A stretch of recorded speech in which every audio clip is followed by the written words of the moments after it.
morning. Meron tayong importanteng kliyente ngayon at i-update natin siya kung anong progress dito sa project niya. Tara, samahan niyo ako. Ipapaliwanag natin ngayon sa kliyente kung ano ng progress dito at saka update dito sa project na to. Wala na kami pang bakasyon, wala na kami pang travel. Kaya tapusin natin itong bahay na to para naman mabilan ako ng bagong Christmas bag. Importante material. Yes, yung tamang sa katagalan ng pool at sa maintenance. Yes. So, Okay. And then yung tamang positioning ng mga returns, yung mga pipes, may mga tamang positioning yan. Katulad dito, dahil naka-infinity to, wala tayong skimmer dyan. So, checkin natin ngayon yung pump ko.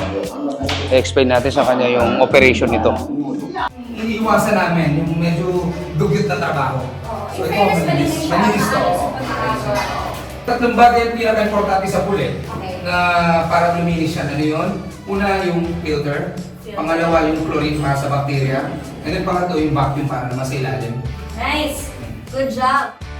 Ayun, in-update na natin si Ma'am Chris regarding dito sa status at progress nitong kanyang swimming pool dito.